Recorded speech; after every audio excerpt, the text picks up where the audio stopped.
Human perception is not a passive recording of the world around us.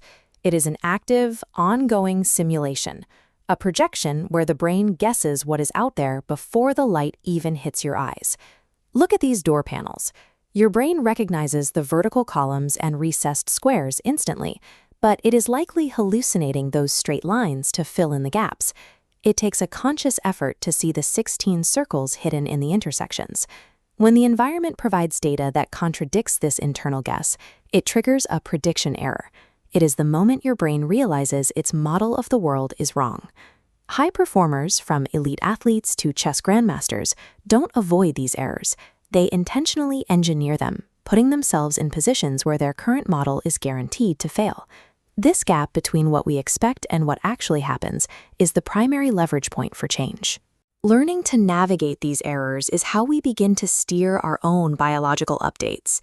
This diagram illustrates predictive processing, the brain's primary energy-saving strategy.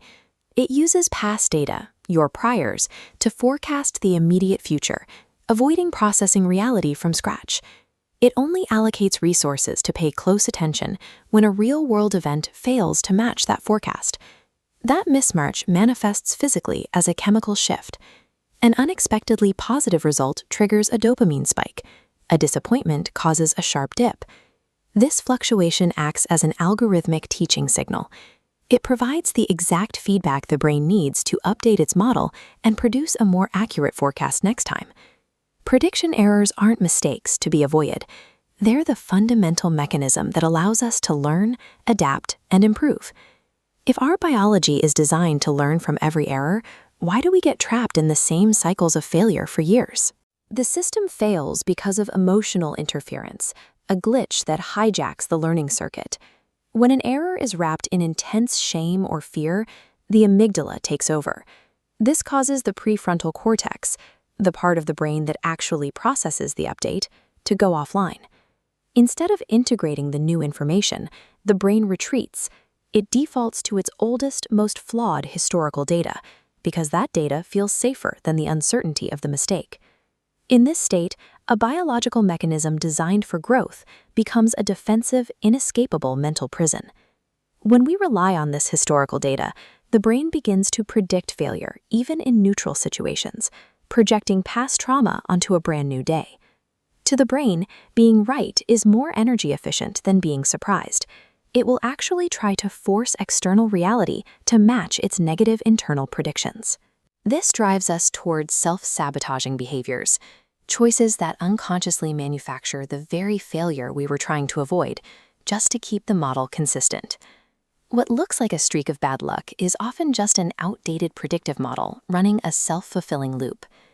This is a visualization of Bayesian updating. It's a process where we feed a rigid model new, consistent data points until they outweigh the old ones and force a change in future predictions. We can apply this logic through a framework called mental debugging to manually update our own internal models. First, you have to isolate the hidden expectation. You identify the specific, outdated belief that triggered the negative loop in the first place. Then you introduce a small, achievable win. You aren't looking for a total transformation, just a tiny, undeniable success that creates a positive prediction error. That small victory forces the brain's algorithm to acknowledge that its old prediction of failure was wrong, triggering a recalculation of your baseline. You don't change your life through massive leaps of faith. You do it through a sequence of small, calculated prediction errors. There is a final loophole. The brain's generative model struggles to distinguish between a high-resolution mental visualization and physical reality. Mentally rehearsing a successful outcome feeds valid, positive data directly into the Bayesian algorithm, just like a real-world experience would. By the time you actually take action, the brain has already updated. Success is no longer an expensive surprise. It's the energy-saving path of least resistance. You aren't a victim of a fixed temperament. You are the primary architect of the model that interprets your world. What we experience as fate is often just the brain's most efficient guess, and by choosing the data we feed it, we change what happens next.